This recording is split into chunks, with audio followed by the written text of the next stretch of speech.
You've been carrying it quietly, that ache, that invisible yearning you've never voiced.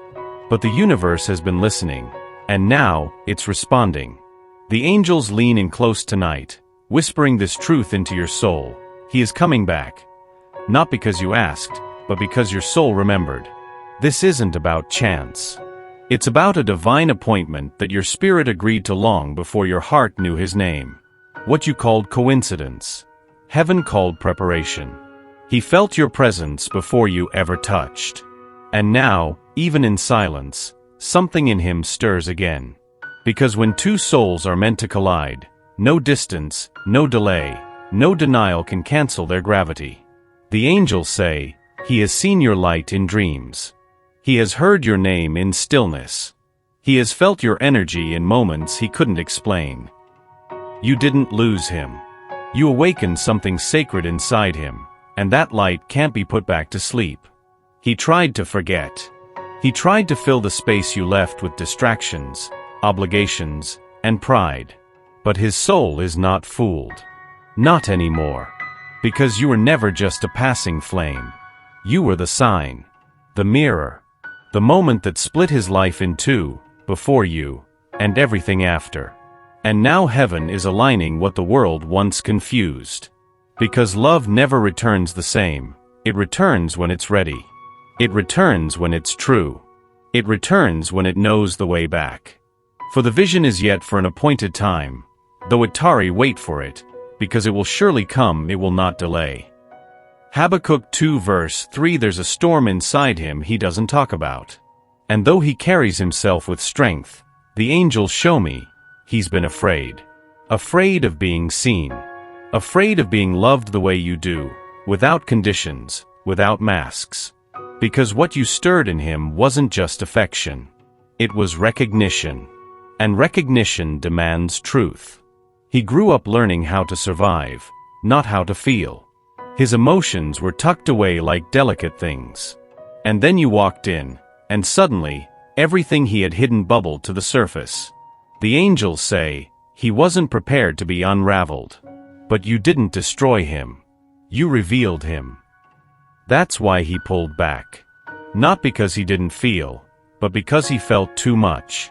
Not because you weren't enough, but because he believed he wasn't. His silence? It wasn't rejection. It was confusion. His soul recognized you. His heart hesitated. And his mind, oh, it tried to keep him safe. But nothing is safe when the soul begins to awaken. And now, everything inside him is shifting. You didn't come into his life to break it. You came to free it. To show him that love doesn't demand perfection. It invites surrender.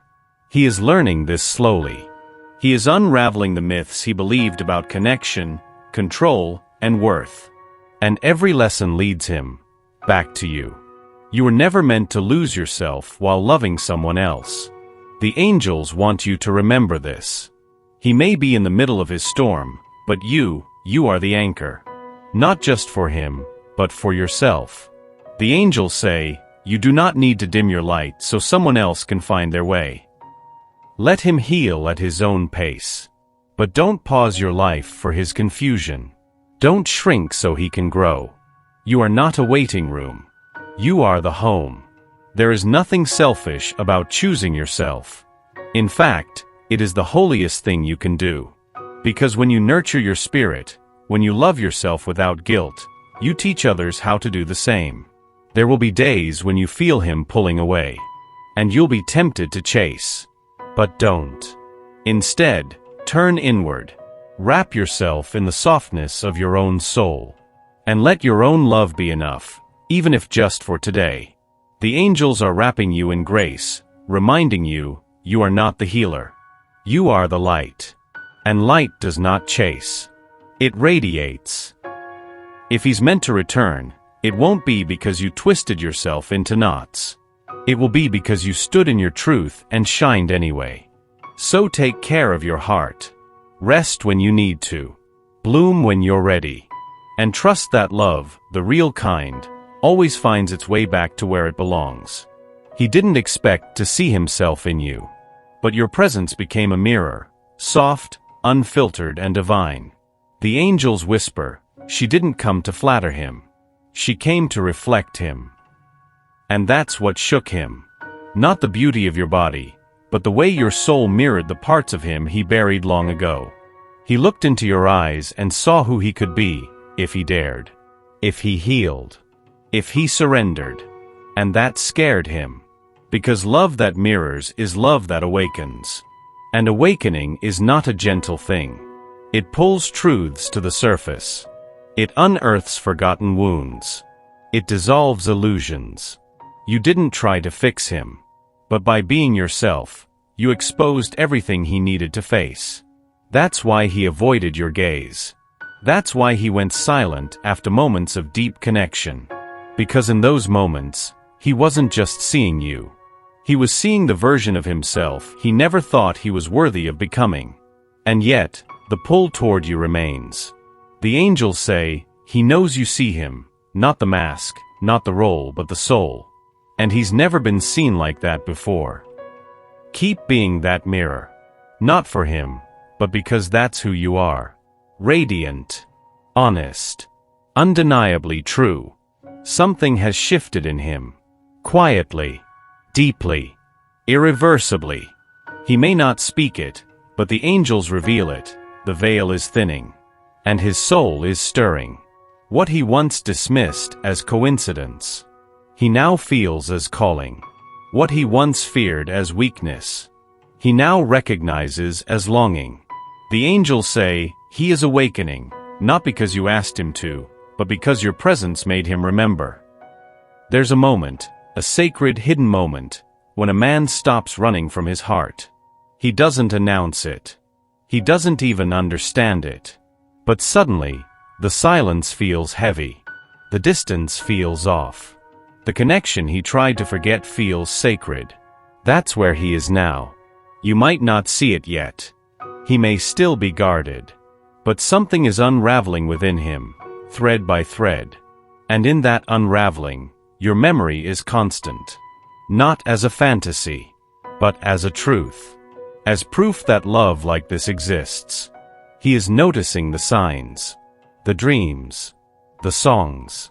The flashes of you in the quiet. And they're not just memories. They're invitations. To come home. And I will give you a new heart, and put a new spirit in you. I will remove from you your heart of stone, and give you a heart of flesh. Ezekiel 36 verse 26. You felt it. The push, the pull, the silence that echoes after connection. It hurts. It confuses. But it's not your fault.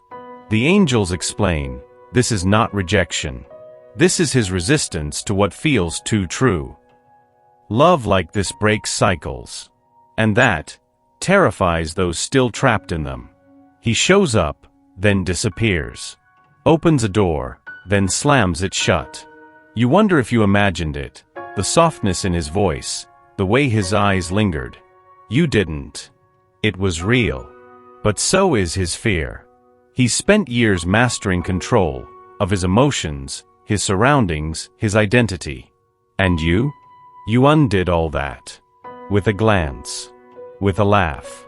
With the way your soul refused to demand, yet made everything within him want to give. He didn't leave because you weren't enough. He left because you were too much of what he never believed he could have. The angels say, he will return. But not the same. Each time he circles back, it's with a little less armor. So let him run, if he must. But don't chase. Let your love be the lighthouse, not the wave. Steady. Unshaken. Always there. Because one day, he won't resist. He'll surrender. And on that day, he'll finally stay. Not all healing looks like hands or words. Sometimes, love itself becomes the remedy. And you, dear soul, you've been his remedy without even realizing it. The angels say, your love reached places within him that no one else ever dared to touch. He didn't need a savior. He needed safety. And you provided that, not through perfection, but through your presence. Even in your silence, he felt supported. Even in your distance, he felt acknowledged. He may never say it out loud, but something inside him began to heal the moment he met you. And not because you fixed him, but because your love reminded him he was never broken. It was your gentleness, your patience, the way you listened without trying to change him, the way you stayed true to yourself, even when he faltered. That was the healing. The angels reveal, he's replaying moments in his mind. The way you smiled, the way you remained calm amid chaos. These memories are now his refuge. He goes through his days stronger now, not because of what you said, but because of who you are. You didn't need to prove your love. You simply offered it. And that offering was everything. Love, when pure, does not demand. It heals. In its own time, in its own way. And you, unknowingly, became his sanctuary. This is no coincidence. This meeting, this longing, this divine timing. It was meant to be. The angels lean close and speak with certainty. Your souls signed this agreement before time began. You didn't fall into his life. You arrived, as intended. And now, even in the waiting, the silence, the wondering, you're still being guided. Every pause has purpose. Every delay is a divine preparation. You want to know when. He wants to know how. But heaven only ever answers with trust. This isn't just about reunion.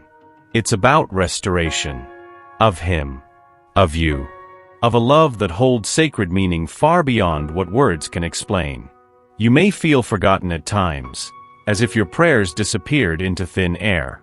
But the angels assure, nothing is lost. Nothing is late. Everything is aligned. Even now, forces are at work. Hearts soften. Paths converge. Let go of the need to control what's divine. Because what is yours in spirit cannot be taken in flesh. The Lord will guide you continually, and satisfy your soul in drought, and strengthen your bones. Isaiah 58 verse 11. He's not indifferent. He's terrified. The angels reveal, he feels everything, deeply, wildly, and that's exactly why he hides. You awakened more than desire. You stirred hope. And hope for a wounded soul is dangerous. Because hope whispers of things he stopped believing in long ago. Things like devotion, belonging, forever. To love you, he would have to open every door he locked. Let you see the grief beneath his strength. Let you touch the boy who was told not to cry. And that kind of nakedness? It's not something he gives easily. So instead, he chooses silence, distraction, even distance. But the truth is, he longs for what he fears. He watches you from afar and wonders what it would feel like to be fully known and still held. To be broken and still chosen. The angels whisper, you are the safe space he never knew he needed. The softness his armor never expected. And that is why it's hard. Because your presence invites surrender, and surrender is the one thing he's never learned to trust. But trust is building. Slowly. And in moments of quiet. His heart practices the words he hasn't yet spoken. One day, when he is brave enough, you will hear them. My grace is sufficient for you, for my power is made perfect in weakness. 2 Corinthians 12 verse 9. There will come a day, not when all questions are answered, but when peace arrives anyway. Not because he finally said the words, but because your soul remembered the truth. You were never waiting for him. You were waiting for yourself. To realize that what's meant for you will never pass you by. The angels say, let go with love, and what returns will return in truth. You don't have to fix this. You don't have to chase healing for two. Just stand. In grace. In dignity. In that gentle, unwavering certainty that you are complete. He may still come, and if he does, it will be because love guided him. Not pressure. Not fear. But love. And if he doesn't, it won't be your loss. Because what you gave was sacred. And what you learned was invaluable. The angels now ask you to let go of the need to control how it ends. Trust the divine rhythm of the heart. Trust that surrender isn't a sign of weakness, it's an expression of reverence. And in that surrender, your wings spread wide. He may still be part of your narrative. Or perhaps he was the phrase that liberated you. Either way, you emerge victorious. Either way, you rise. And in either case, you are loved.